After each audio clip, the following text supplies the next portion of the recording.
Hello, it is Ryan, and I was on a flight the other day playing one of my favorite social spin slot games on ChumbaCasino.com. I looked over at the person sitting next to me, and you know what they were doing? They were also playing Chumba Casino. Coincidence? I think not. Everybody's loving having fun with it. Chumba Casino is home to hundreds of casino-style games that you can play for free anytime, anywhere, even at 30,000 feet. So sign up now at ChumbaCasino.com to claim your free welcome bonus. That's ChumbaCasino.com and live the Chumba life. No purchase necessary. VGW. Void where prohibited by law. See terms and conditions. 18+. It's the Opperman Report. And now, here is investigator Ed Opperman. Welcome to the Opperman Report. I am your host, Private Investigator Ed Opperman. Now today, we have somebody very, very interesting. Kelly Baneski. She's a true crime writer. She's a blogger and an inmate liaison. And what she does is she has a website, and she works to better the rate of recidivism by mentoring lifers and death row inmates. And her work has left her with very strange friendships with many of the country's most reviled inmates. And we're going to be talking about that and her website. She's also written a chapter in a book, 2015 Serial Killers True Crime Anthology, Volume 2. A link to that is available on the Opperman Report blog. And that's a number 3 bestseller in Amazon Kindle. She's currently writing another book about a friend that she had in school, Greg Scott Hale. And he killed and ate a woman last year in June. Okay, we're here. Kelly, are you there? I'm here. Okay, great. Well, welcome to the show. Thank you. Yeah, we have something in common because I also met a couple of killers, actually, but one of them, a serial killer, Richard Biegenwald, back on Staten Island. And I had no idea. Is that right? Yeah. I was actually in that house where he had buried a bunch of those bodies. Oh, wow. And he made a joke about it, but we thought it was joking. Okay.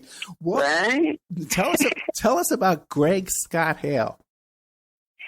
He was much the same as what you're describing.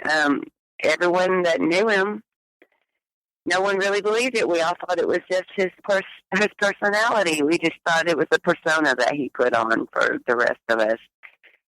But apparently not. Well, what did he do? It was like he just never left the 80s. He wore black concert T-shirts and, combat boots, and he had swastikas tattooed on him, and he talked about devil worshiping, but no one really thought he was doing it. But it just continually got worse over the years, and I started to feel like almost responsible for him as the years went on, and he lost more and more friends, and people moved away, and people were less able to deal with him, and he just kind of became like a pariah in this little small town we live in. And every time something would go wrong, he'd get arrested, and he'd be questioned, and somebody would disappear, and they'd pick him up, and he'd get questioned, and I always felt like he was kind of picked on. And I'd pick him up from work, or I'd pick him up and take him to cash his check, or I would carry him on his errands or whatever and drop him back off at his mother's house. And in the most recent years, he started to tell me that the garage apartment he lived in was haunted.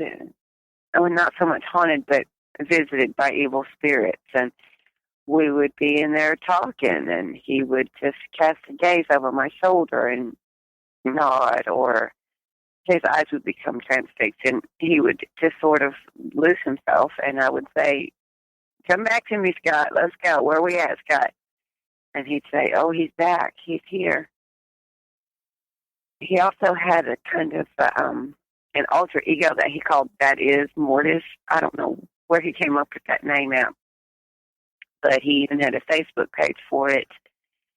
And he was very, very into, another thing that made him look crazy to the outside world was he was very, very into movie props and The Walking Dead and stuff like that. His biggest dream was to be a cast member on The Walking Dead. Wow. Or to or to be in one of Rob Zombie's movies. You know, that was his goal in life. And every once or twice a year, a casting agent would come to Nashville, and he would beg me, please, Kelly, please take me to Nashville, please, please.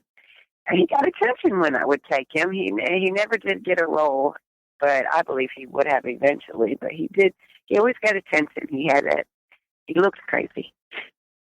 Now, so you knew him. You were still friends with him at the time of this murder? I was indeed. I was the only one he told, and I didn't believe it. I was eating in Nashville. I was out for the night with my boyfriend, and I got a text message, and it said it had been getting progressively worse all week long. And the day that this happened, he had called me and asked if I would come out and get him some vodka. He was upset. He wanted to drink. He was fighting with his mother, his stepmother, or not stepmother, but adopted mother. He told me he was going to kill her, that he couldn't stand her anymore. She was evil, and he hated her so much. And it was too much for me that day. I had been dealing with him all week long. I wasn't in the mood. I had plans that night to go out, so I kind of avoided him all that day. That evening, my boyfriend and I were in Nashville eating, and my phone went off, and we were eating with a friend of his who had came from all the way from Minnesota, so I didn't answer the call. I just looked down, and I saw that it was Scott. So I just let it ring, and I didn't look at it, and then a few minutes later it rang again, and I looked down, and it was Scott, and it was a text message, so I checked it, and these messages started coming in one after another. It said, I'm going to do it. I'm not kidding. The voices are too bad anymore. I can't fight them anymore. Said, I love you, Kelly. You've been a good friend to me. Will you speak at my wake? Things like this. Then the last few I got said, I have her here. I'm not kidding. And then the last one was, I did it. I looked at these messages, and I just thought they were more of his standing line of BS. And I thought, well, he's really into that bottle tonight. Boy, am I going to have to, take him a lot of hangover control tomorrow. So on I went home. And the next morning was a Saturday, and I could not get him off my mind to save my life. So I called him, and he said, I was just drunk. I was just kidding. And I had a feeling then. And I said, Scott, what did you do? And there was no answer. He was dead blind. And I asked him again. Wait, you were talking to him or texting? Talking on the phone. Okay. I said, what did you do? Did you do something bad? And he said, no, I was just kidding. And then when he said it again the second time, it seemed like more normal to me. He sounded like himself. So he cracked some more jokes. We talked about what he did, how drunk he was or whatever, and he asked me what I had done. And I told him what we'd done, and then we got off the phone. I went to work the next morning. Well, the next day was Sunday, and then I went on to work Monday. I was driving into the office, and I kept getting calls from him, but I was driving. I drive a stick shift, so I thought I'll call him when I get back to the office. And going through my mind, I'm thinking, what has he done now? I mean, it was awful early for him to be awake, so I figured something else had happened. I was wondering if he'd hurt his mother. So I got to work, and I was unpacking my computer and stuff and getting ready for the day, and newsflash came across I was on Facebook, and it was my local television station with the local man kills and dismembers woman. And it said Gregory Scott Hill, and started telling what happened. And I was like, no.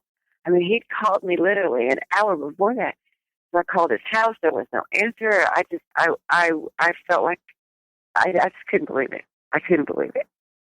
I started getting death threats almost immediately because I was all over his Facebook page. He would make comments to me about Richard Ramirez, and he would always ask questions about him. And he had some of my letters from Richard that he would carry in his breast pocket that he just was so proud of. So I called and called and called and called and called. no answer, no answer, no answer. And then about, I guess, it didn't take long. It was probably 45 minutes to an hour. The police showed up at my work and asked me to come in, and I had to go into the police station. I went and got a lawyer just because, just in case. And they asked me a bunch of questions about what had happened and what he'd said, and they asked me for my text messages and my Facebook messages, and I gave it to him. And I asked him if Scott would get the death penalty, and he said he didn't think so. And I asked him if there was any other person that he'd told besides me, and he said no. And I said, why do you think he did that? Why do you think he told me? Because it had really caused me a lot of problems. I was getting death threats from everybody in the neighborhood that knew that I was his friend. People were calling me saying that they hope he did to my daughters what he did to that girl if I thought everything was just so fine and dandy. And I mean, it was an ongoing thing. Eventually, his mom came to my work and asked me if I would go visit him at the county jail. And I did. And when I visited him, I asked him, did you do this? And he shook his head no. But he pointed to the telephone. Right. And I said, Scott, what did you do? And he shook his head and he looked down and then he looked back up. And I said, Scott, you have to tell me what you did. You have to tell me the truth, or I'm not going to support you. I'm not going to come and see you. I'm not going to write you letters. I'm not going to let you call me. You have to tell me the truth. I want to know what happened. And he said, I'll write it in a letter. So I think it was about a week later, I got the letter. And he admitted it. He said that they were drinking and that she had just got really, really drunk. And at first he said it was a sex thing that she'd told him that she wanted to masturbate while he strangled her. And then it just went too far and she died. And he said, I don't know what happened. She never tapped out. It was an accident. Well, I went to visit him again after that. And the next few visits, we never said anything about the crime or what happened. And then, pardon me? No, I'm listening. Go ahead. And then eventually I asked him again. I said, what, are you going to tell me what really happened? Because I don't think that's the truth. And I said, do I need to show you what you had told me just the days before that? Do I need to remind you what the things that you were saying and why I don't believe you? And he changed his story at that point and told me that she told him that she had ovarian cancer and she was dying, and that's why because they didn't know each other. He picked her up in a liquor store. Yeah, I was going to ask you, how did they just met that night? Yeah, and she was just traveling through town. I think she was hitchhiking or something. Okay. But he didn't have a car. How did he get her back to his house? He was riding with another friend of ours, a girl named Savannah. Okay. And she has went completely AWOL. I can't even find her ever since it happened. I think she left the state. But, yeah, Savannah took Scott and this girl, her name was Lisa Marie Hyder, back to his house. And then it ensued. Well, he told me, I guess the second time around his confession was that she was dying and she had begged him to take her life because she didn't want to die that way. In pain and ravaged by cancer, and that's why she was traveling around the state hitchhiking and drinking, because she wasn't going to let her family see her die like that. She had 6 children, I think. So I kind of believed that one because I know how he is, and I know that all that was true. She was sick. She was dying. Her husband, I had spoke to her husband, and he was talking about the cancer and that she wasn't handling it well, and that is why she was traveling around. So I kind of thought, well, maybe that one's the truth. So the next time we were visiting in jail, in the county jail, he asked me about the letter. Did I get it? And I said, yeah, I got that one. And he said, I swear to God, that's what happened, Kelly. I swear to God, that's what happened. And we just looked at each other for a minute. But then he looked at the phone and kind of tapped the phone again, and I knew. I was like, this motherfucker is lying again. What's your language? You can't curse. Oh, I'm sorry, my bad. Okay. But he is lying again. I knew it. So I waited, I guess it was another couple, 2 or 3 days, and he had called, and I stopped answering his calls for a little while. I was speaking to his mom, and I was trying to get her to get in the lawyer, and she would not. She wanted him to use the state-approved lawyer, and I kept telling her, he's crazy. There's no way he is sane. I thought it was an act. Everybody thought it was an act. It's obviously not. He needs to be in a mental facility, or he's just going to kill somebody else in prison. And, he, for years, had told me he had fantasies about, because he was a carnival worker, and he told me he'd had fantasies about killing someone on the carnival. And I often wonder if that is not going to come out of his mouth next. He's been convicted to life, but... What happened? He pled guilty?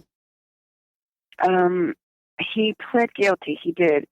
Although I wished he hadn't. I begged him not to. I begged his mother to get him a better lawyer, but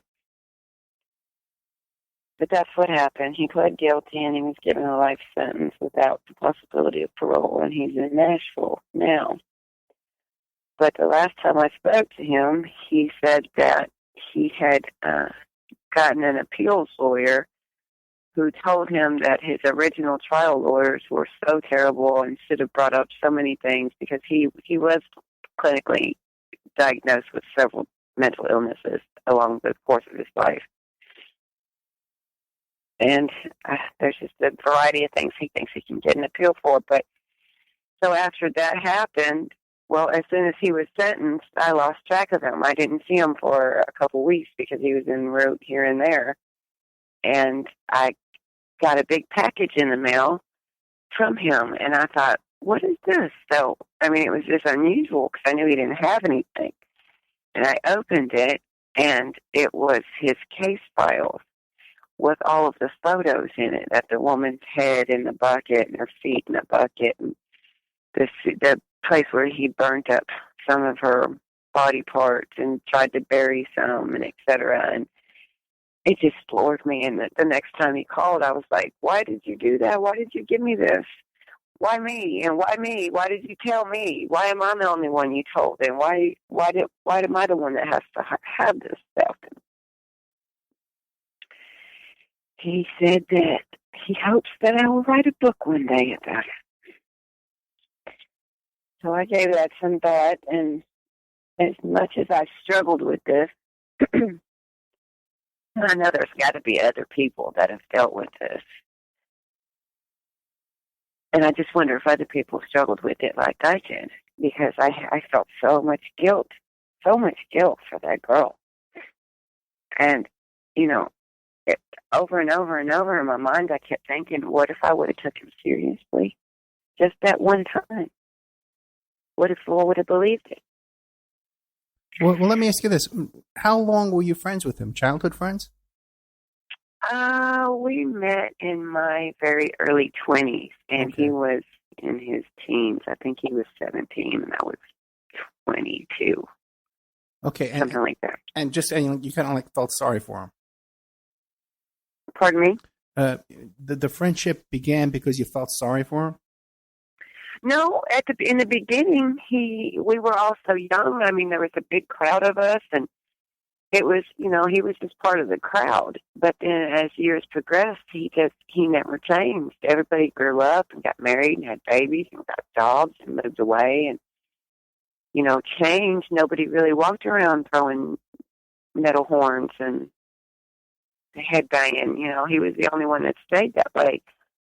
And I knew he struggled with that because, no one can hear that really and understand it, but there is a good side to him, and he just became so confused by the stuff he was hearing in his own mind that there's no way around it anymore. That's all he knew was what he was hearing. Now, you said that he worked for the carnival. He did. Did he travel with the carnival, or just when the Yeah. carnival was local? No, he traveled with the carnival all over the United States.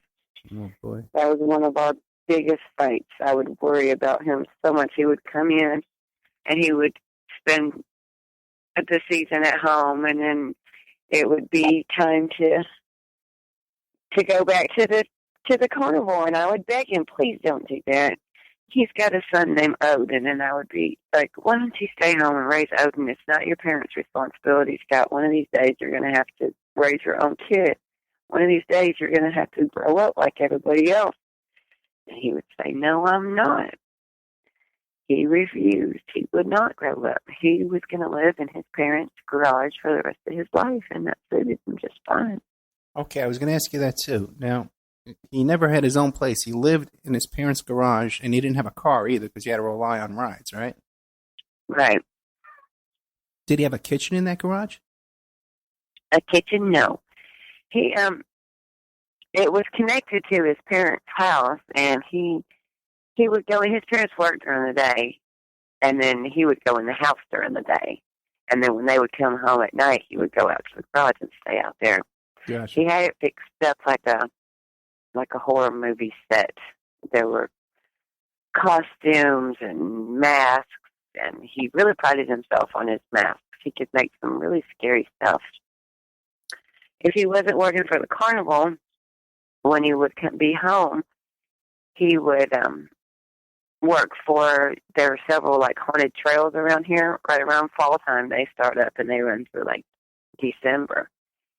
And he would work for one specifically of those. I think it was Dot. But it was right, oh no, it was Haunted Elm Street. It was right in the middle of Manchester, and he would work for those people, and he would spend hours, weeks, even months, making these elaborate masks, duct tape, made out of duct tape, and he would craft these whole scenes to put on as people walked past, and time again people would be just congratulate the show about how good his scene was and how scary that one particular scene was. And he was very good at what he did, but apparently, I mean, that's all he could think about, I think, was just darkness and death. And Okay, did he have a bathroom in the garage? bathroom in the garage. He had to go in the house. Had to go in the house. So now, when he murdered this woman, and he dismembered her, and he even cooked her as well, or he ate her raw? He put her in the bonfire, part of it. He put her head in a bucket. According to his letter, he said that he strangled her from behind for a while until she defecated. Okay. Then he laid her on the floor and listened to her heart and listened for her to breathe, and she didn't. And he said he just laid there with her for a while and held her and felt as her body grew colder. He said he did not have sex with the body, but he did touch her everywhere and touch her breasts and things. And he said he waited for her to go completely cold, and then he took her in the backyard. And he had these huge machetes that would hang up from the ceiling in that garage. And he said he used one of those and tasted her heart. And he had told me that in the letter once. And then when I saw him at the county jail, we were like sign language in each other so he wouldn't have to speak into the phone and say anything. So I kind of asked him, I mouthed the words, did you eat her? Did you really eat her? And he nodded his head. And then he made he put his hand up as to hold his finger and his thumb apart, like he was just saying, like just a little bit, you know. And then he shook his head like it was just a little bit. And I didn't say anything. I just kind of sat there and looked at him. And sometimes he looks like Scott to me. And sometimes I look at him and I don't know who he is. His whole face can change. And I don't know. It's been a mind blower. Oh no, I could imagine. Now, what about, were the parents home while this was going on? The parents were home the entire time. Oh my God. Scott has some really unusual parents. I don't know how to explain them. I met his dad many, many years ago, and I knew him much better than I knew his mom. And he would bring Scott out to my house a lot, or he was usually home when I would drop Scott off or pick him up or whatever.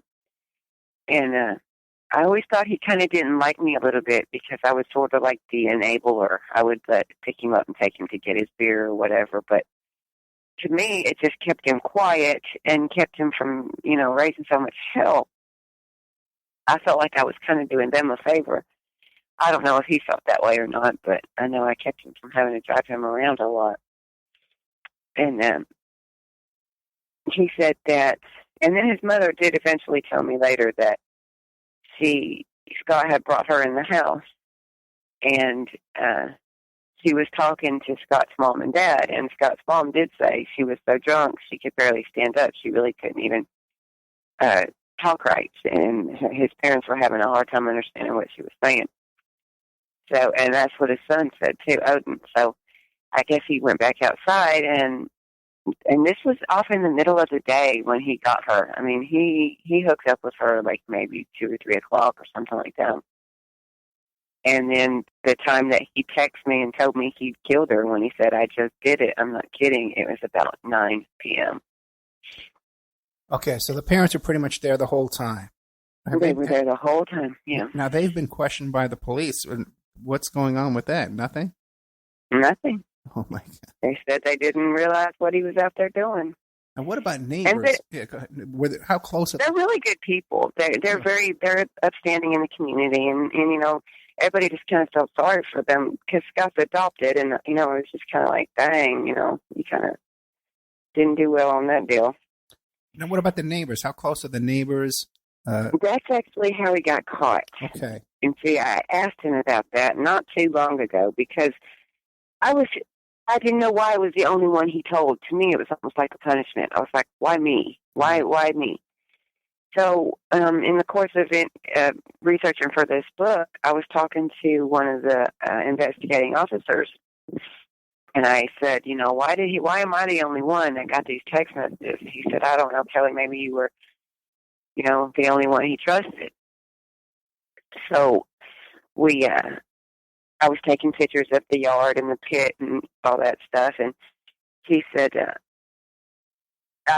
well, you weren't really the only one. And then that's how he told me that who the person was that told, because all the news reports and stuff just kept saying an individual turned him in, and no one really said why. And I asked Scott who it was. He gave me the guy's name, and I forgot what it was, but I think it's Jason something or another.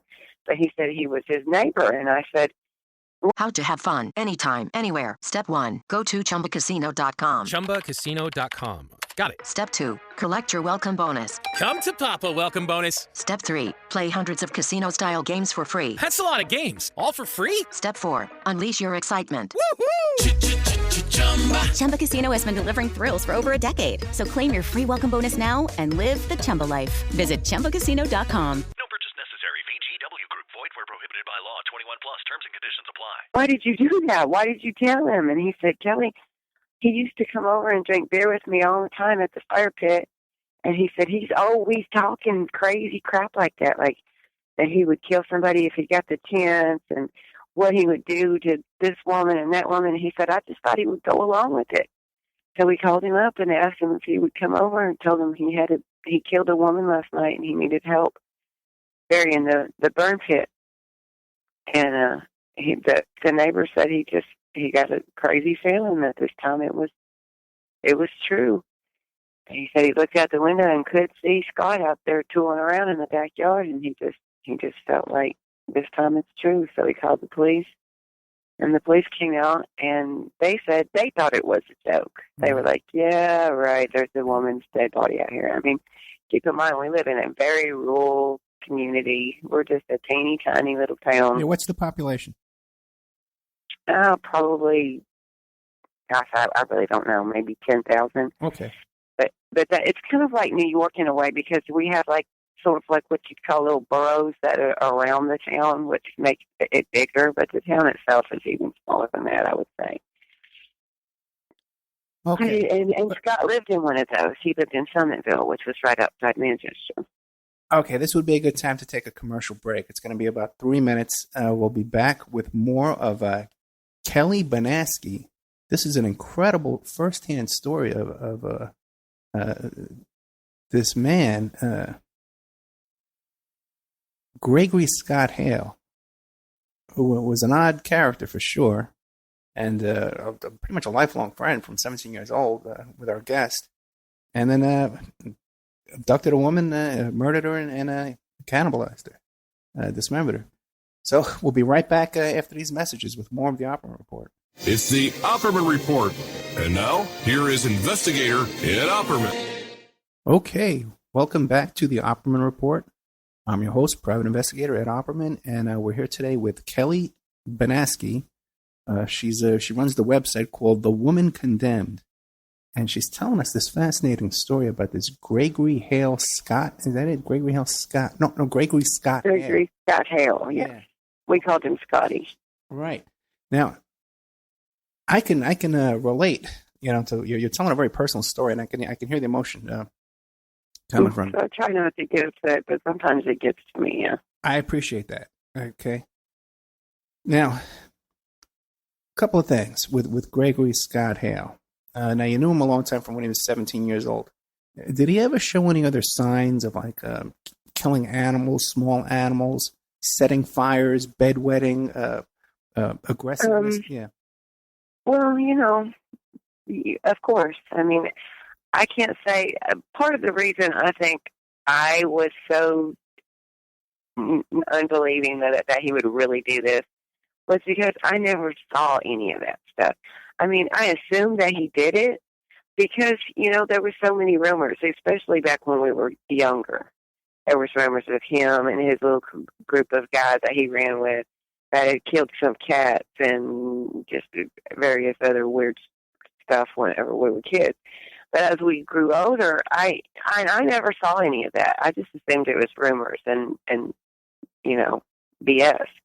And I never asked him about it either.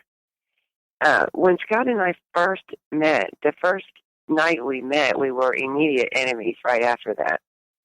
And I didn't speak to him for a couple of years. He did a really crappy thing to me and some friends of mine. It was really cold, and we were going to a beer run into town. So we all got together, and there was like four of us in my house. It was at my house, and there was a bunch of people left at the house. So the four of us left to go to the beer store, and when we got to the store, the guy that was driving the car got arrested. He had a warrant on him, and he was in town visiting his parents and found out that he had a warrant on him. He got pulled over, and he got taken to jail. Well, at the time, I could not drive a stick shift, and it wouldn't have mattered anyway because the car, I think, it's been so long ago now, but I believe the car had some kind of issue with the registration or something, so he wouldn't let me drive it. So here it was freezing. Me, Scott Hale, and this other fellow named Jimbo Sykes were standing outside this convenience store, which had closed down, and it was snowing and sleeting, and it was freezing cold, and we had no money, no phone call, no way to make a phone call, put it that way. That was back before cell phones. So we were waiting around in the cold, and a car drives up, and Scott was like, I know this guy. So he's like, stay right here. I'm going to go see if he'll give us a ride. So he walks over to the car and then just jumps in the car and flips us off and drives off. So Jimbo and I were stuck in the cold. Eventually, we got a hold of somebody at my house who came and got us.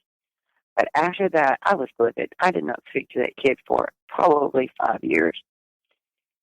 I would see him periodically. We have a lot of mutual friends, so I would see him here and there and everywhere. And eventually, I got married to a man from the area, and we had 4 kids together.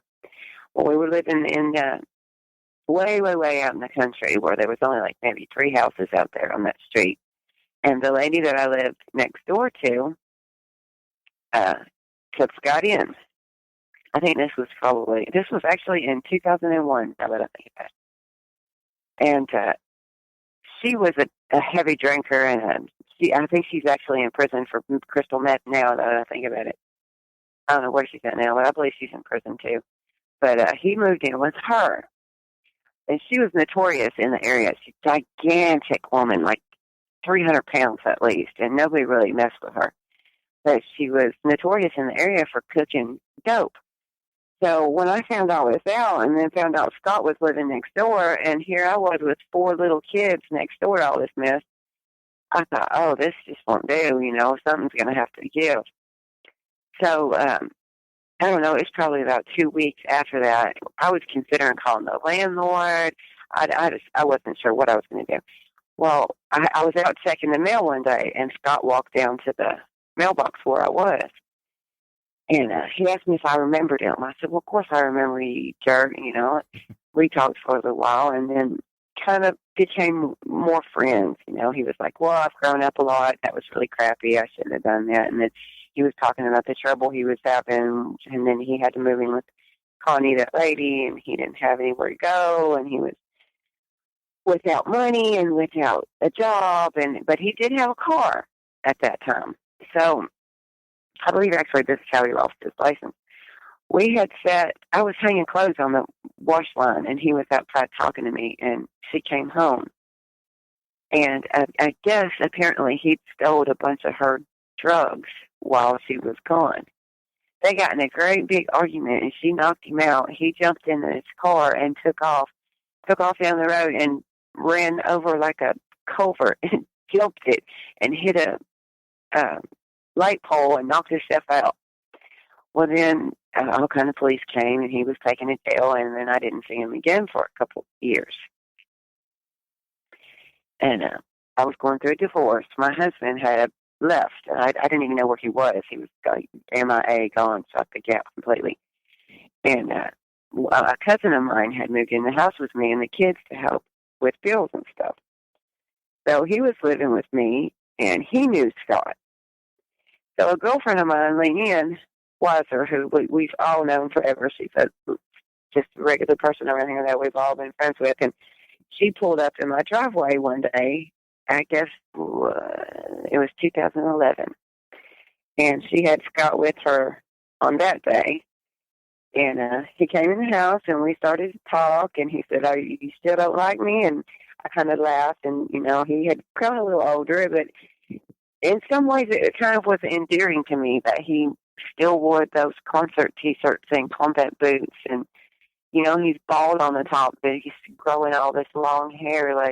It just seemed kind of endearing and sweet to me for some reason.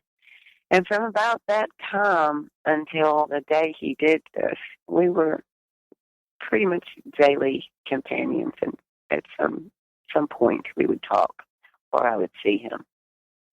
And a lot of people would say, Scott uses you, because I was always the go-to girl to pick him up or take him places. But I don't feel like he used me, because if I didn't want to go, I wouldn't go. And I would get mad at him a bunch and tell him what a jerk he was and what a loser he is. And, there was one time, I think 2011, it might have been 2012, he OD'd. He'd been staying at my house for a couple weeks. And he would do odd jobs, and my cousin or I would pay him, and he would usually take the money, and then leave, and then he'd show up 2-3 days later wanting another job. This particular day, he'd mowed the yard, and I gave him $30, and we went to Manchester, and I was hoping that he would spend the money on alcohol instead of morphine or something like that. So I was getting around about cooking or grilling, or if I thought I could get his mind off of it, he would, maybe eat instead of doing drugs and stuff. So it worked. He stayed that night, and then the next morning when I woke up, he was gone. They had all slept outside by the fire, and he was gone, and the two of the other guys that had come with him that night were gone. And I didn't see him again for about a year. He joined the carnival that time. And when he came back that time from the carnival, some natural disaster had happened. And I had begged him not to go. I said, Scott, please don't go. Just stay with your kids. Stay. And he had an offer for another job at a slaughterhouse. And I thought he would be perfect for that. I was like, why don't you go back to work at the slaughterhouse and stay here with Odin and the kid, and your kid. He said, oh, no. He had to go. That was the time when he came back from the carnival. That time is when he was super obsessed with killing people on the carnival. He kept, he would over, now, did you ever suspect that maybe he had killed people when he was out traveling with the carnival? When the police questioned me, he asked me that on many occasions. I mean, he probably asked me that every time I would go up there. But, I mean, there's really nothing I could tell him. I know they suspected it, but unless Scott just comes right out and says, I killed this person and this is what I did with the body, I don't think we'll ever know. But when he came back from the carnival that time, he was just super obsessed with it. He would go through my letters from Richard Ramirez, or when Richard would call, and he would be like, I have this idea for a book about a carny killer, and he would say, bring it up to Richard and see what he thinks. Or he would say, I'm going to write this down. Would you send it to Richard and see what he thinks about it? See if he thinks it's, good. And he would beg me, please, Kelly, work with me. Tell me how to write. I want to write a book about a carnival killer. Please, Kelly, how do I do it? And he would get excited for a week or two, and I would say, start with an outline, and I got your story or whatever. And he would carry it on for a little while, but then he would get bored with it. Well, let's segue into that because you mentioned how you were corresponding with Richard Ramirez. What was he called again? The Night Stalker. Right? The Night Stalker. Yeah. Okay, so now, how did that start? What year did you start contacting Richard Ramirez? I believe that was 2008. 2008. Okay, and how many letters back and forth and phone calls do you think you've had with him? Oh my goodness, I have about 4 shoeboxes full of letters. I think he called probably 10, 15 times. Okay, now the boxes of letters, do you have those scanned online where people can read them? Sometimes. Some of them are on the website, but I don't have them all. The Woman Condemned, my blog, some of them are there. So around 2008, you start corresponding with Richard Ramirez. For what reason? Why did you begin that? Actually, he was the one that wrote me. He had got a hold of one of my business cards in prison and wrote to ask if I could help him with finding pen pals he wanted at first, and then he wanted to know if I could find him correspondence classes. So we worked on that for a while, and then he would, he never made much sense. I always thought he would, because, if you see an interview with him on television, he could speak. He was literate, he made sense. He was coherent. You could understand. You could follow what he was saying. But the letters, they were just so strange. Just, sometimes they were only lists of questions. They would say, Dear Kelly, what's in your refrigerator? And then he would ask things like if I would send him a picture of the inside of my dresser drawers, the inside of my refrigerator, and the inside of my glove box in my car. He wanted to know what car tires look like, how cell phones worked. He wanted me to send him pictures of cell phones. And would you actually send him pictures of your closet in your refrigerator? I did, yeah. You did, okay. Now, weren't you concerned perhaps that maybe he was in contact with other people on the outside, and then he would have them contact you and maybe try and rob your home or attack you or something like that? Well, people have asked me that for many years, and I've been doing this about 12 years, and never has that happened. No, it hasn't happened because we're on the phone talking, but it doesn't mean it couldn't happen later on this afternoon, as a matter of fact. So it hasn't happened yet. Okay. And God forbid it ever would, we would hope for your protection. But okay, so now, very interesting. Now, but that's fascinating. Now, what else would he correspond with you about? Richard? Yeah. Dreams. He would tell me his dreams and ask me to look them up. Or it's like his people would send him things about himself. Like people would find articles online about him or something like that, and he would sign the article. He would sign and autograph it and mail it to me. Or like somebody had printed out an article about someone in California that was doing a Night Stalker tour, and it was a walking tour all over the city where he had and the day that he got caught, apprehended, where he ran from the crowds of people in the crowds basically called him. There's some sort of walking tour that you can go on where it takes, shows where they saw him and where he ran and where people were, and I think some houses of some of his victims or whatever, but somebody had printed that out for him, and he had sent it to me with his autograph, and parts of it underlined, and I never did get why he underlined. I mean, there's some of the most random paragraphs were underlined that I had no idea why. Did you ever think he was trying to send you like a secret code for you to decipher? I did. And Okay. I wondered about that several times. I tried putting those underlined passages together different ways, but it never made any sense. And he was so weird. Those letters were so random. I mean, and sometimes they weren't just one page. Sometimes it would be like 4 or 5 different pages. And sometimes that happens because, a lot of times inmates, they run out of paper and they'll write you on whatever they got. But this was just like ripped pieces of paper or envelopes opened and written on, or like pages pulled out of the Bible and written in the margins and stuff. And it was really, really unusual stuff. Now, did he ever mention anything to you about being part of a larger cult or any kind of activity like that? Ramirez? No. Never. Okay. We didn't talk about his crimes ever. At one point, I won't say ever, because right before he died, he called, and it was one of the more lucid phone calls we ever had, because he would call and then have nothing to say. Right. And he would just want me to talk, and he wanted to hear my voice. I mean, he liked the southern twang in my voice, and he would say, say refrigerator. Or he would go, say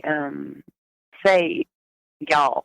And I would say, what do y'all want me to talk about? And he would laugh and laugh and laugh. And whoever was standing next to him, he would be like, listen to this.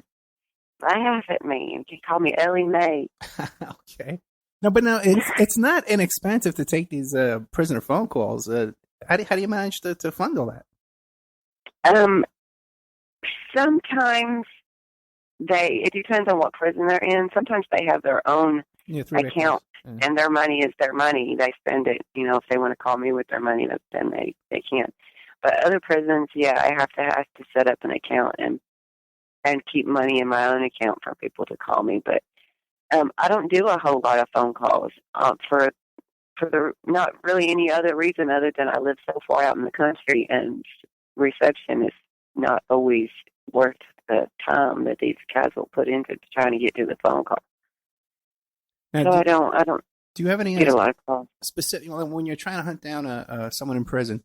Do you have like specific databases that you use to find their address? You can contact them.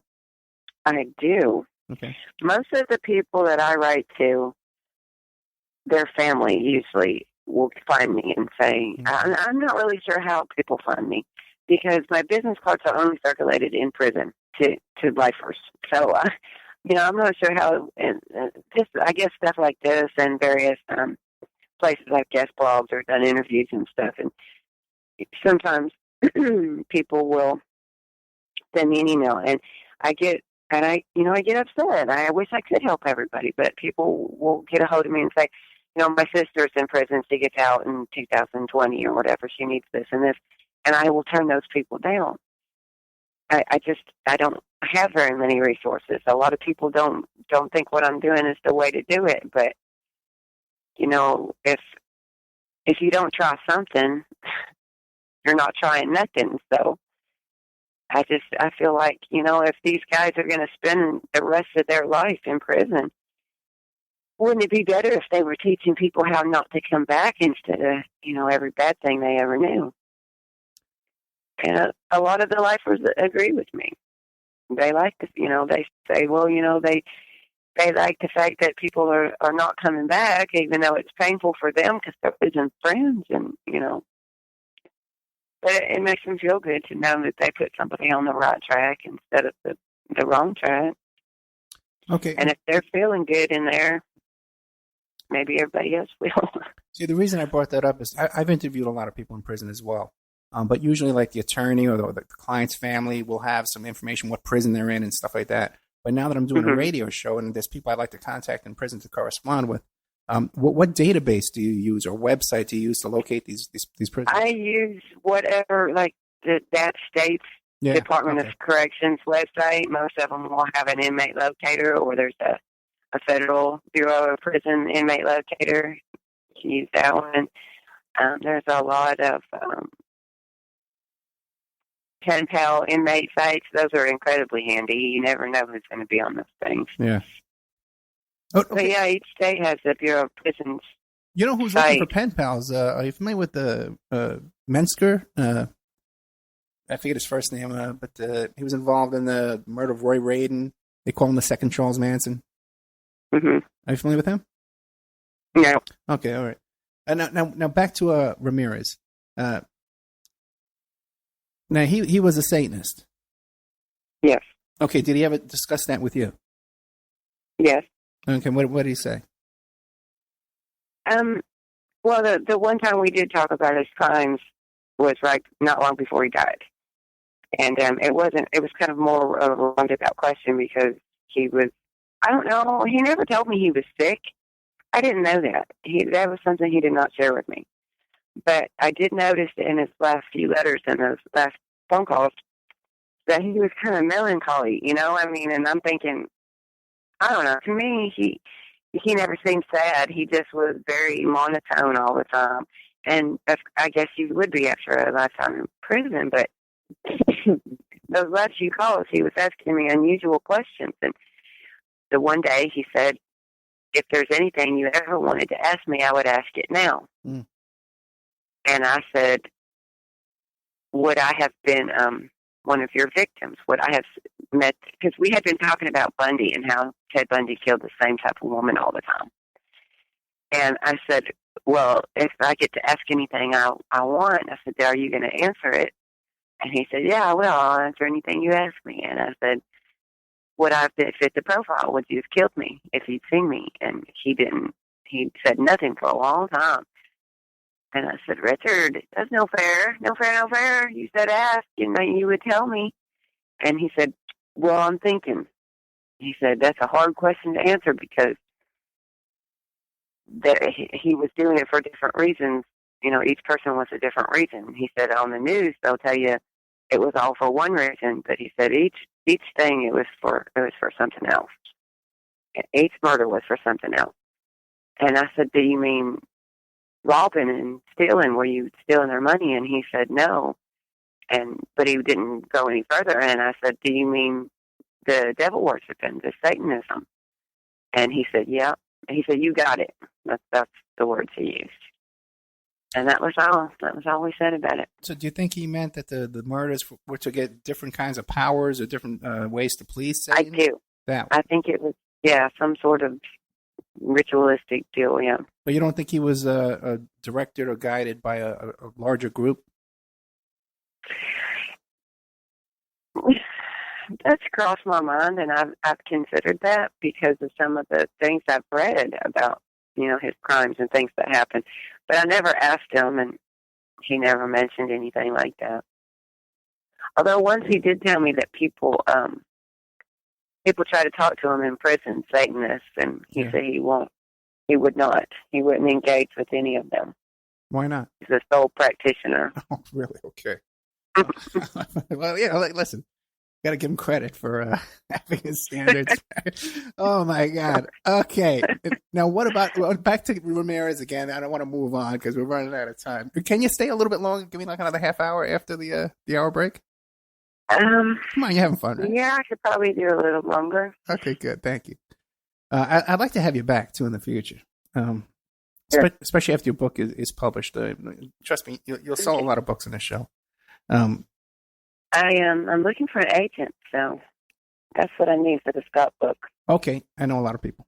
Okay, real quick. Okay, with Ramirez, there was a lot of drama with him, and he had a wife and he had a couple of girlfriends and stuff like that. And I know there was a lot of drama outside of the prison with all these women getting restraining orders and stuff against each other.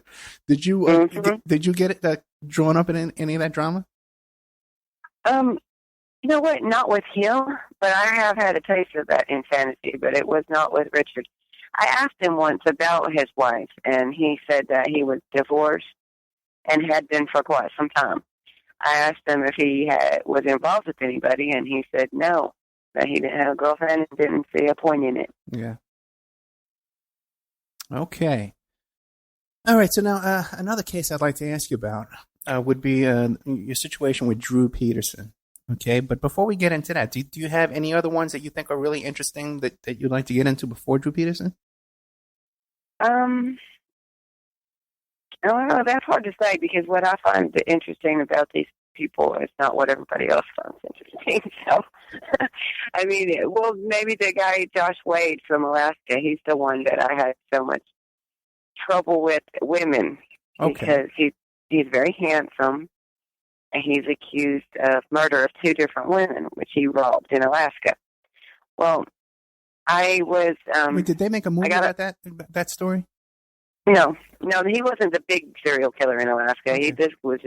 He only had 2 under his belt. But okay, well, listen, we're at the 1 hour break. Let's take a nice little commercial break here, and then we'll... It is Ryan Seacrest here. There was a recent social media trend which consisted of flying on a plane with no music, no movies, no entertainment. But a better trend would be going to ChumbaCasino.com. It's like having a mini social casino in your pocket. Chumba Casino has over 100 online casino-style games, all absolutely free. It's the most fun you can have online and on a plane. So grab your free welcome bonus now at ChumbaCasino.com. Sponsored by Chumba Casino. No purchase necessary. VGW Group. Void where prohibited by law. 21 plus. Terms and conditions apply. Get into that stuff when we get back, okay? Okay. Okay, Opperman Report. We'll be back with Kelly Baneski. The Woman Condemned is her website, thewomancondemned.com, correct? That's correct. Okay, we'll be back right after this. It's the Opperman Report. And now, here is investigator Ed Opperman. Okay, welcome back to the Opperman Report. I am your host, private investigator Ed Opperman. This show is brought to you by Audible.com. You go to audibletrial.com/Opperman Report. You sign up for free. You can go there right now for free and get a free audiobook. And then as new guests come on and stuff like that, you can check out their books as well. We're here with Kelly. Sorry, Kathy. Yeah. Kelly. How many times did I call you Kathy today? I'm so terrible at that. No, that's the first time. First time? Okay. Kelly Baneski. Fascinating woman. Runs this group called thewomancondemned.com. She also has her own website called kellybaneski.com. Wrote part of a book, a whole chapter in a book, a 2015 Serial Killers True Crime Anthology, Volume 2. And the link to that is on the Opperman Report blog. She was kind enough to give us another half hour or so here. Maybe I can beg her for a little bit more after that and beg her to come back for sure. This is good stuff. Okay. Tell us about this Wade guy in Alaska. I have some connections to Alaska as well, but go ahead. Let's hear what you got. Yeah, that was crazy. One of his sisters or something, I can't remember who it was. It was a woman, I know that, wrote and said it was her, maybe it was her cousin. But she said he's a really nice guy. People don't think he's really misunderstood. He got railroaded. So I started looking him up online, and I found that he had murdered 2 women, and that he actually kind of stalked them and waited for them to get home and robbed them and murdered them. So I thought, that's hard to be railroaded into that, you know. So I was kind of curious, though, to see why she thought he was railroaded and what his point of view was. So I wrote him. I told him that one of his family members had suggested I write him that he maybe could use some help or whatever. And he agreed. He thought he could use some help, so he started asking me for art supplies. And at that time, I had a connection with a church in California that was providing art supplies to prisoners. So I hooked him up with them. And this place called College Guild, which teaches inmates classes, but they're not college for credit. They're, just sort of like life skill type things. They're just, it's a history, math, that kind of stuff. So I hooked him up with those. And we started talking, and he never called, but he wrote quite a bit, and he was real flirty, and you could tell that, he was a really handsome guy. So, and you could tell it. He was kind of a Bundy type, So all of his letters were super flirty about how pretty I was, and how he would take me away from all this craziness of the world, and the only reason he did what he did. Take you where? To prison? Where would he take you? To prison, yeah. That's apparently he was right up my alley. Yeah. And he would draw these photos of me but I would be naked. Okay. But, so I don't know how he figured what I would look like in that particular way, but and thought it was, a compliment. He was that was a gift to me that he thought I would enjoy. But eventually, his letters got just meaner and meaner. He would say just kind of biting things, just very snippy, rude comments to me. And I thought, well, I need this like I need a hole in the head. So, I just quit writing him. If he would write and he would ask for something, or he would, inquire about this, that, the other, whatever he had heard I had going for me at the time, I'd send him whatever it was he asked for, but I quit writing them. So, I guess it was probably 6 months or a year after he finally quit sending letters. And when he realized I quit corresponding with him, he was getting meaner and meaner and meaner. And eventually, one day, my son had got meningitis, and he was in the hospital. They thought he was going to die, and it was like 6 months touch and go. And the website really kind of fell to the wayside, and I wasn't working on it, nor was I working with any inmates hardly, except for Ramirez at the time. But, and this other fellow named Dane Abdul that was in Florida, he burnt a girl, set his girlfriend on fire. But she, about, I guess, 2-3 weeks after my son got better and we got home and we were living back at home as opposed to the hospital, and I was trying to get things organized and back working, I looked at some of the comments on my blog, and it was from some gal. I can't remember her name now, but she called me every name, and it was like she spammed me almost. It was every post on that blog, and I've had that thing for 10 years. There was a lot of comments. This about stay away from Josh, and he's mine, and you don't need to be bothering him. And don't you ever write about him again? And don't you never put another thing on your website about him? Just on and threaten me and threaten me and threaten me and threaten me. Then for a while, I got letters from her that were drawings that he had made of me, but then she had added her little touch of like stab wounds, and oh my God, it was crazy. Eventually, I had a friend who was a lawyer. He was actually a lawyer in Norway, but he was in the United States for a conference, and he said, "Well, I'll solve this for you." And he wrote up a letter that was probably inconsequential, really, but it scared her enough that she left me alone. She never did bother me again, and I have never heard from him again either. But that was yeah, they get crazy. Yeah. There's a lot of drama that goes on with prisoners and their family and all kinds of craziness that the average person wouldn't realize unless you get it. That's true. That's true. Especially the women. Right. The women are crazy. They get so jealous if I write one. If I've been helping a woman at a specific prison and someone else also writes to me from that prison, it is an act of God. I mean, you absolutely cannot talk about prisoners to each other regardless. You can't say something nice about another prisoner to another prisoner. It is a huge faux pas. They will not talk about each other. They don't like, and some of them will write me and ask for information on other prisoners. What's in the paper about her? Look up her and send me. You absolutely cannot do that, and I learned that the hard way. It will cause all kinds of problems. Yeah, how long have you been doing this with the website and corresponding with prisoners? About 12 years. About 12 years, okay. And did your husband ever object to that when you were still married? When I was married, yes, he hated it. Yeah. He absolutely hated it.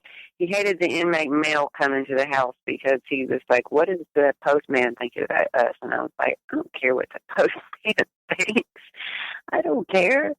But that would bother him, and he worried. And then especially we had a local case before Scott.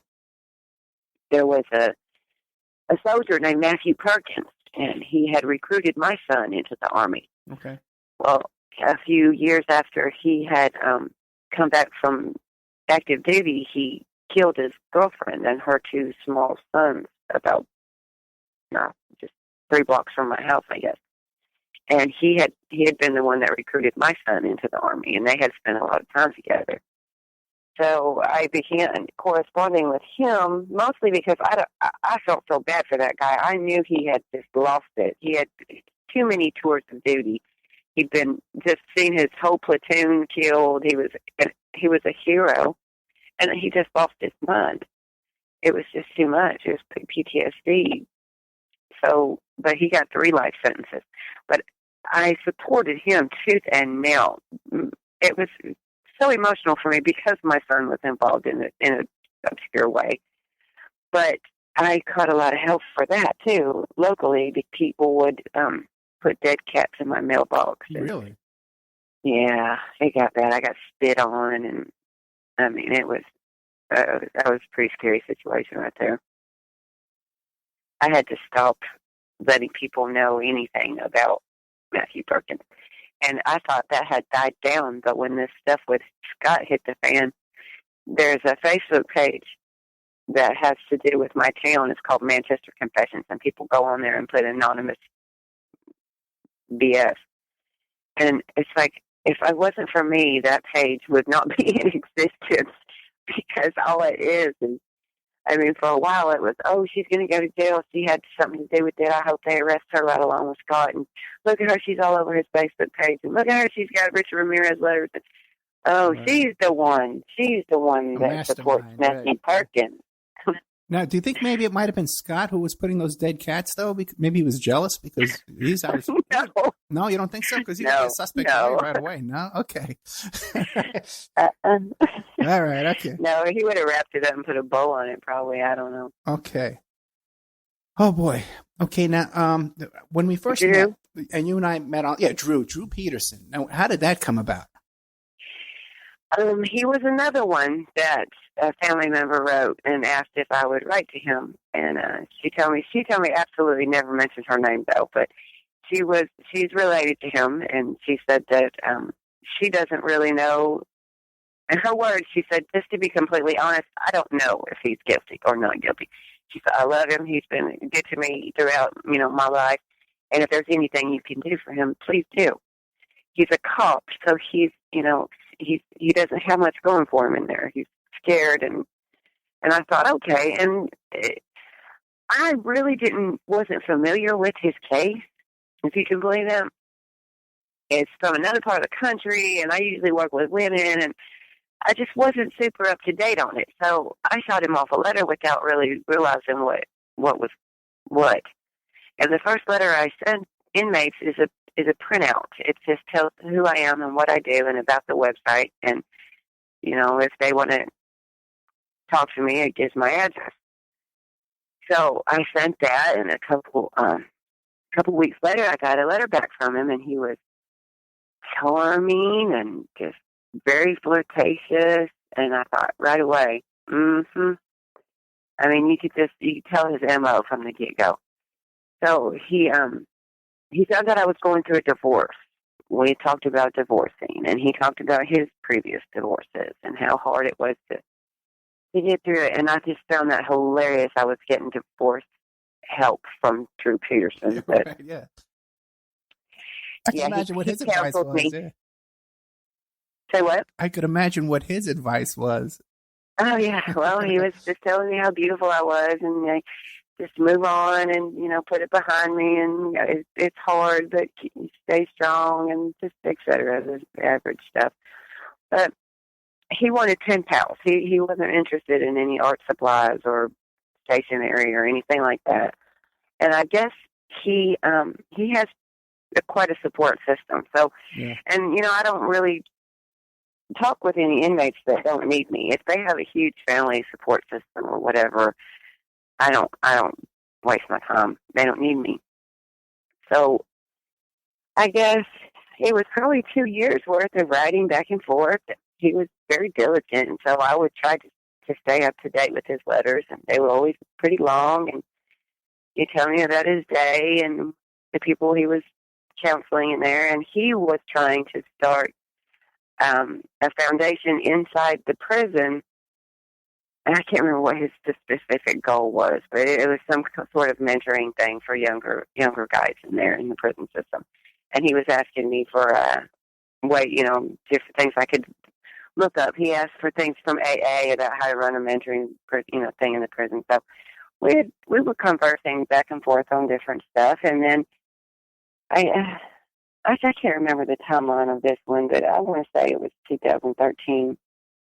I got a letter from him, and I don't always read them when I first get them, especially the men. I just toss them up and I'll read it at the end of the week or something. So that's what happened to that one. It kind of got lost. Well, I found it again and went to reading it, and when I opened it, it was addressed to, I want to say, a Linda. The envelope said Kelly, but the letter said Linda. And I scanned through it, and then I thought, oh, well, this isn't for me. So I folded it back up and put it back in the envelope. Well, I save the letters till, one day a month, basically, or every other week. And I'll stack them all up, and I'll sit down and I'll spend the day getting everybody's stuff together that they want. So it was one of those days, and I came across his letter, and I thought, well, maybe he mentioned something to her, that I can send off to him that he might want or whatever. So I started reading the letter and actually reading it instead of skimming through it. And it was some woman he was obviously involved with, and some of it got kind of sexy, and he was how much he loved her and what he was going to do to her when he was finally released. And then right at the end of the letter, it said, I can't remember the exact words he used, but to paraphrase, it was like, so when my friend, in parentheses, gets back to me with the information, and this illegal deal goes through, and so I forget the name, that he gave me a name of a police officer. He said or it was the DA. He said when he takes the money, he said it'll just be a matter of time, and I'll be out on the street, and we can get married and have our life together. I was sitting on the bed, and my boyfriend sitting next to me when I read that, and I thought, that doesn't say what I think it said. So I said, listen to this. How does this sound to you? And I read it out loud, and his jaw dropped. He said, oh, my God, Kelly. Surely that doesn't say what I think it says. He said, it does. It certainly does. So I called the police station. The fellow I talked to said that that just didn't sound right to him. And I said, well, I have the letter right here. And he said, who are you again? And I explained it to him, and he said, why are you doing this? And this was a police officer. This was your local police or the police in Chicago? No, it was the Chicago police. Okay, all right. I said, why am I doing what? Because I didn't know if he meant calling or writing the letters. Right. And he said, I don't have time for this. And he hung up on me. So I wrote an email to the police in Chicago. I scanned the letter. I put it in the email. I told them what I thought. I sent it. I never heard from him. Never. I was on Twitter one day, and I just happened to mention it, like something Drew had said or whatever. And Inside Edition follows me. And the lady from Inside Edition was like, let me see that letter. So I showed it to her. She said, that's not what he's saying. He's not saying that. He's saying that he could if he wanted to. I said, I don't know how you're taking it like that, because, it did not read that way to me. So I scanned the whole letter. I put it on Twitter.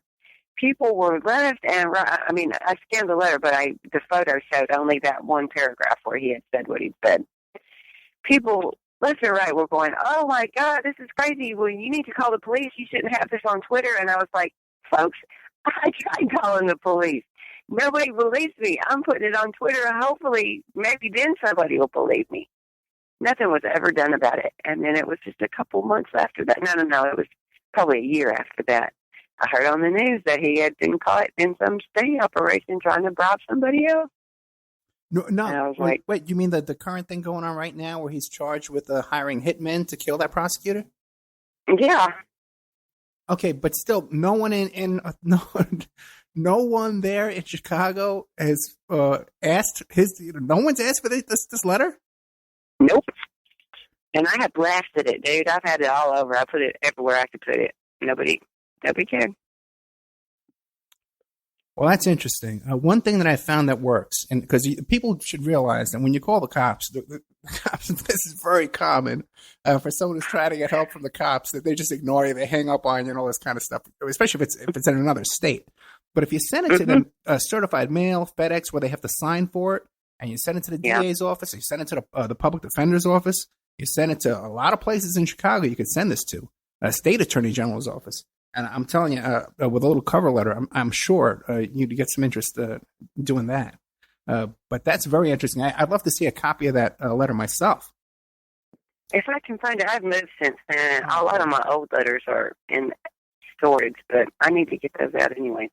Now, Drew I do Peterson, need to find that. But I may still have it on my computer where I've had scanned it. I'll start bugging you on Facebook and get you to send it to me. Okay, it's just like I nagged you to do this interview. Somebody says. Now, what about Drew Peterson? Did he ever mention to you or in this letter to this other woman? Because he has a lot of business interests besides just being a retired cop. No, he never really said anything about anything business-wise. A few days after I got that letter, he sent me a letter and he said, it seems that I mixed up and I put your letter in someone else's envelope and her letter in yours. And at that time, I hadn't read the letter yet. So I pulled it out and looked at it, and it was addressed to me. So, I mean, I didn't think about it that much. So I wrote him back and I said, no, it's mine. It's my letter. You didn't give me nobody else's letter. Right. And then it was like weeks later, I opened it and read it and was like, oh, holy crap, you did too. So he was trying to come to cop dishes and ask about the letter, and then when I wrote him and said, I never got that, you didn't send that to me, he has never written me again since then. Wow. And he, you asked me about being afraid of, somebody finding me or doing something to me. He was the only one that did cross my mind because of his connections. He obviously has police that do still care for him and believe in him. Yeah, because if you looked into his police career, he was in all kinds of vice and narcotics and was accused of all kinds of things. Yeah. Oh yeah, and he owned a bar and I think a printing company. This guy owned a lot of businesses. The guy had a lot of money, a lot of income for a cop. Yeah. Mm-hmm. And that's true. And I'm sure he does still have a lot of friends. And I wouldn't be surprised if the cop who hung up on you, I wondered. Yeah, definitely. Well, yeah, if I were you, I'd follow up on that. That's very good. That's a very good story. What about Inside Edition? Oh, Inside Edition didn't take your side. They said, oh, you're reading it wrong. Yeah, they didn't believe it either. She was like, that's not what that says. I guess, what's her name, Lisa Guerrero or something like that? And she said it right on Twitter. She was like, that's not what he's saying. But I don't see how you could say it's not what he's saying. Because he even says the word illegal. Right. Because if we get this illegal deal rolling, I'll be out. And I'm thinking, what about that is not incriminating, But I don't know. Maybe, the inmates say a lot of stuff. So maybe they were just like, whatever. Yeah, that's true. But in this new light of things, it seems like they'd be interested. But I guess they got him where they want him, and they don't need that little letter. I don't think so, because the two guys who he claimed that they're claiming that he hired, they've recanted. And they've said that this is all a big scam. It was all a big hoax. We just said this to get out of it. And even that, too, they had contacted the DA's office, too, and they were ignored. So it seems like you get involved with Drew Peterson, you're on the do not call list, Yeah. I don't want to know. But I would love to get a copy of that if you could, okay? Now, I will. I'll try to hunt that up. Yeah, so now what did you write about in this chapter of this book? What did you write about in there? I actually won that. R.J. Parker Publishing did a contest where they had people submit, I can't remember how many words, like 5,000 words. It was about David Russell Williams, the colonel in the Canadian Air Force, who was a serial murderer and rapist. So I wrote the article and submitted it, and I won the prize of being included in the book. So I was pretty tickled about that. There was a bunch of entries. I think he said there were like 700 and something entries, and I won. Yay me. That's interesting. And how did you hear about the contest? A link. It was a Facebook link. Yeah. Okay. It was on Facebook, and I clicked and looked at it, and I thought, oh, this is right up my alley. Yeah. I could do this. So I got it right. And then I had written a book previously about Matthew Perkins, the soldier that had killed his wife and two stepsons. But I was in the process of looking for an agent or publisher for that book when Scott did what he did. And I was working with Caitlin Rother. She's a New York Times bestselling true crime author. And I had wrote like a sample proposal about Scott and what he'd done and sent it to her. And she called me and she said, you can't write this book this way. Because I was trying to write it without my input. I was just trying to write it like a true crime novel, what he did.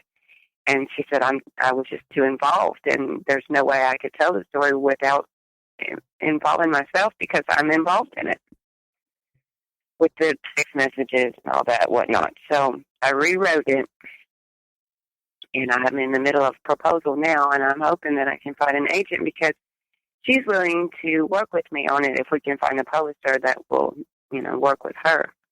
And she is a bestseller, New York Times bestseller author. So I'm really excited about that. Yeah, very good. Now, back to that, though. You mentioned Scott Hale used to carry around some of Richard Ramirez's letters in his pocket. Which ones? He did. Yeah. He would carry around. I wouldn't let him have anything because that stuff's collector's items. I enjoy the letters I get. I keep that stuff. So I'm not like a memorabilia collector, although I'm friends with a lot of those people, and they're not as bad as what people want to make them out to be. I mean, in my opinion, memorabilia is the same thing as war memorabilia. I mean, it's just part of history. It's something that happened. But he would find, when he would stay the night or when he would be out hanging out at the house, he would just say, "Let me see him." And I'd be like, I go back in my room and bring out a box, and he would just go through them. He'd take each letter out, and he would look at it, and look at the paper, and he would lick the envelope because he said that Ramirez licked it, and so he wanted to lick it. Oh, really? He would, like Richard would draw me little small pictures that look like maybe a box, like a comic strip or something like that. And some of them he would sign, some of them he wouldn't. And or some of them he would put that little symbol on, and some of them he wouldn't. And that's what Scott would find. He would find one of the smaller photos, or he would find one of the snippets of paper. Like it would just be a small piece of ripped off paper. And most of the time, Richard would put just a bunch of questions on it. It would be like, "Did you have a dog when you were growing up? Did you go to prom? What did you wear to work last week? What did you have for breakfast this morning?" It would just be a list of questions. And if he signed it, or if it was a drawing, and Richard would send drawings that looked like they were traced out of a coloring book. It was usually girls with ponytails and bathing suits, and they'd be like eating ice cream or walking a dog or flying a kite or something. And he would sign them and put that little symbol, and Scott would fold it up and put it in his breast pocket and shirt pocket. And while he would find one in particular, he would look through the whole box every time. And then each time he would pick one and then fold it up really neat and put it in his shirt pocket. And then he would just wear it around the house. And when somebody would come over, or we'd go down to the store in this little gated community I lived in, he would pull it out. "Look, did you know she did this? Did you know she had this? Look, do you know who this is from?" Or he would just pat it every now and then. And How to have fun anytime, anywhere. Step 1. Go to ChumbaCasino.com. ChumbaCasino.com. Got it. Step 2. Collect your welcome bonus. Come to Papa Welcome Bonus. Step 3. Play hundreds of casino-style games for free. That's a lot of games, all for free? Step 4. Unleash your excitement. Chumba Casino has been delivering thrills for over a decade. So claim your free welcome bonus now and live the Chumba life. Visit ChumbaCasino.com. No purchase necessary. VGW Group. Void where prohibited by law. 21 plus. Terms and conditions apply. like wink at me or smile, and it just made him so happy to have that. And I told Richard that, and for right before he died, for Scott's birthday, he sent me an index card, and it said, "To Scott, keep the faith, hail Satan, love Richard." Really? And yes, oh, he loved that. He just loved it. And I got him to do that for one other friend of mine. I gave it to him for his birthday. Because you have another friend that's also a Satanist like Scott? And no, he's not a Satanist. He's just I don't know what you call him. Crime enthusiast, crime buff, maybe. I don't know. Gotcha. Okay. All right. Well, thank you very much, Kelly Baneski, man. Fascinating. The website is called The Woman Condemned. Just incredibly fascinating guest. Thank you so much for giving us that extra time. Thanks. Yeah, thank you. And the what is this book? 2015 Serial Killers True Crime Anthology, Volume 2. The link is on the Opperman Report blog. You go to the blog, too. There's a picture of Kelly. She's a very beautiful woman. No wonder Drew fell in love with you. I can sympathize with that. Oh, thanks. So thank you, Kelly. I'm going to be in touch with you about. I'd love to get a copy of that Drew Peterson letter. Okay. And I'll try and hook you up with some publishers and agents as well. Okay. Great. Kelly. Thanks for the time. I really appreciate it. No, Kelly, thank you so much. I'm going to have you back soon too. Okay. As soon as you publish a book, you let me know. Okay. Alrighty. Thanks, Ed. Good day. Okay, that was Kelly Baneski. Fascinating information. Really fascinating woman. And I think we got some stuff out of that. It's never been talked about before anywhere, man. Her blog is, she has two of them.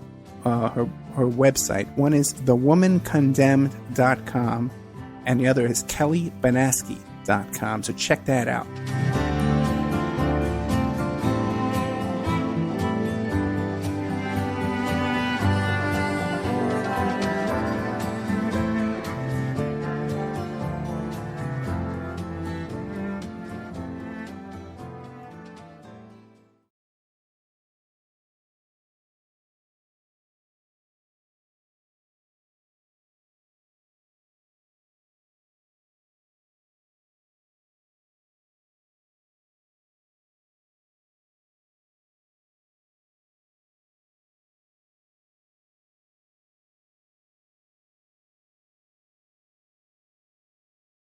It is Ryan Seacrest here. There was a recent social media trend which consisted of flying on a plane with no music, no movies, no entertainment. But a better trend would be going to ChumbaCasino.com. It's like having a mini social casino in your pocket. Chumba Casino has over 100 online casino-style games, all absolutely free. It's the most fun you can have online and on a plane. So grab your free welcome bonus now at ChumbaCasino.com. Sponsored by Chumba Casino. No purchase necessary. VGW Group. Void where prohibited by law. 21 plus. Terms and conditions apply.